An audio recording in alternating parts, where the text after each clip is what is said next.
Bonjour. Salut. Aujourd'hui, je vais demander l'impression du Japon quand tu es arrivé. D'accord, ouais. Très intéressant. Augmentation. Bah c'est parti. On y va.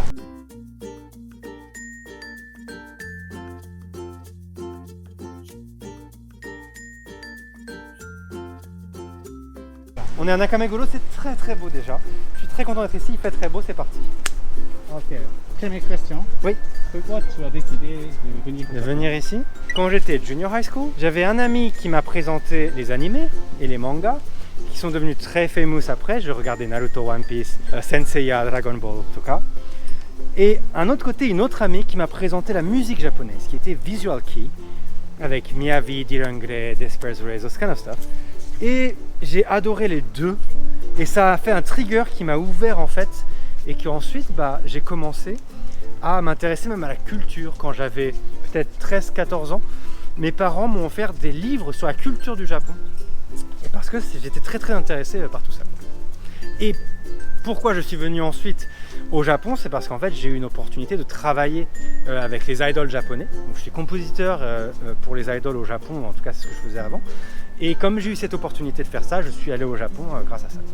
Quand j'étais à l'école primaire, l'éducation du Japon, c'était comment?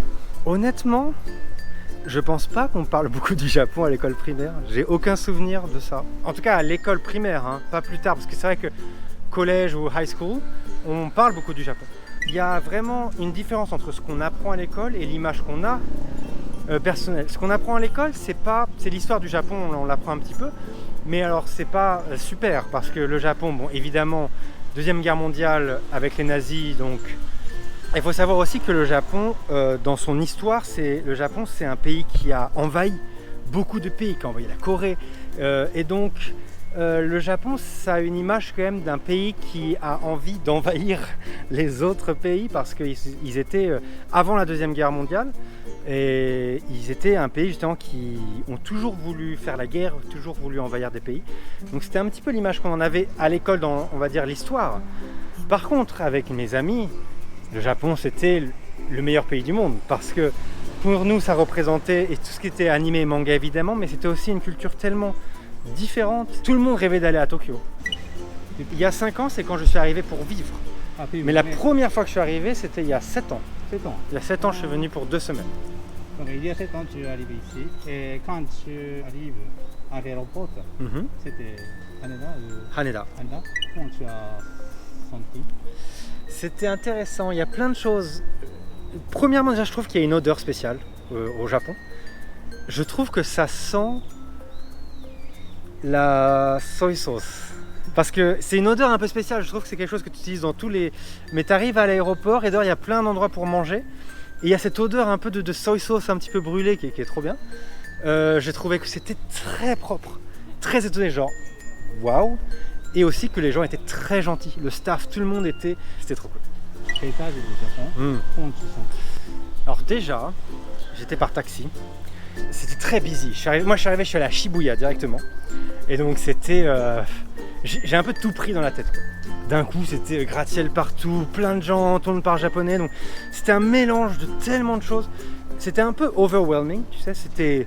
Waouh, tellement de choses. Même, tu sais, à Shibuya, par exemple, un truc qu'on s'en rend compte, mais il y a de la musique dans les rues. En France, ça n'existe pas, tu vois. Il y a des advertisements partout. Tu sais, dans les buildings, c'est un truc qui est très étonnant, pour chaque étage, il y a des restaurants, des choses différentes. En France, ça n'existe pas. Tout est rez-de-chaussée. Donc il y a tellement d'informations partout avec de la musique, plein de gens. C'est overwhelming un petit peu, mais c'était magique. C'était genre des étoiles dans les yeux, quoi. J'ai mangé donc à Shibuya un sukiyaki. Et c'était un all you can eat sukiyaki. Et c'était après, même en France, le sukiyaki c'est pas quelque chose qui est très connu comme nourriture japonaise. Du coup je connaissais pas. Et c'est une amie à moi qui m'a emmené là-bas. Et c'était merveilleux. Maintenant, tu habites à Tokyo 5 ans. Finalement, quelle nourriture tu manges très souvent à propos de nourriture japonaise? Moi, j'aime rice with butter shoyu. Butter shoyu rice. Daisuki. It is so good. This is really basic, but I love it. Otherwise, autrement, qu'est-ce que j'aime manger de japonais? Ramen, ça c'est évident. J'aime beaucoup. Autrement, moi j'aime beaucoup tonkatsu, que je vais même acheter supermarché tout le temps et que je vais faire à la maison après. Et omurice, je fais beaucoup de omurice à la maison par moi-même. Et c'est très bon, c'est très cheap, c'est super. Tu es l'artiste de musique. Oui. Donc, comment tu penses à propos de musique japonaise Actuel. actuelle? Oui. Alors, je sais que tu veux pas que je parle d'Enka, malheureusement. Honnêtement, j'écoute pas trop de musique actuelle japonaise. Je connais pas trop. Je connais ce que ma femme écoute. Donc, je connais Yoasobi, des choses comme ça, que j'aime beaucoup. Je trouve que c'est assez quand même original. C'est très rock. Maintenant, je suis désolé, moi j'aime beaucoup l'ancienne musique japonaise. J'aime le Enka, j'aime Sachiko Kobayashi. Je suis fan de cette culture de la musique au Japon. Voilà. Dernière question. Tu habites au Japon pendant 5 ans et tu as beaucoup d'amis japonais déjà. Finalement, quelle différence à propos de l'impression japonaise entre il y a 5 ans et maintenant? Alors c'est intéressant parce que j'ai fait vraiment un aller-retour quoi. C'est-à-dire que je suis arrivé et je me suis dit mais tous les Japonais ils sont trop gentils, c'est fou, ils sont adorables. Puis après 1 an, 2 ans, je me suis dit putain en fait c'est pas qu'ils sont gentils, c'est que c'est la culture, ils sont obligés. Donc en fait ils sont pas vraiment gentils mais c'est le tatemae et donc ils n'ont pas le choix. Et ensuite, maintenant ça fait 5 ans, bientôt 5 ans et demi, en fait non, je pense qu'en fait ils sont vraiment gentils. Parce que c'est dans la culture en fait, évidemment ils ont cette gentillesse, mais c'est aussi parce que dedans, c'est dans la culture parce que eux-mêmes, les Japonais sont gentils, ils ont envie d'inclure, ils ont envie d'avoir de la bienveillance envers les gens. Quoi. Donc en fait, ils sont vraiment gentils. Ok, merci beaucoup. Merci à toi. Ouais. Donc dis-moi à propos de ta chaîne.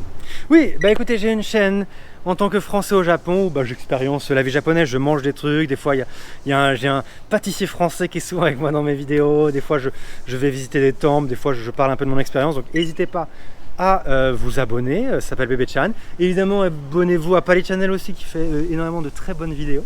Et voilà, donc on se retrouve très bientôt sur sa chaîne ou sur ma chaîne. Ciao ciao tout le monde.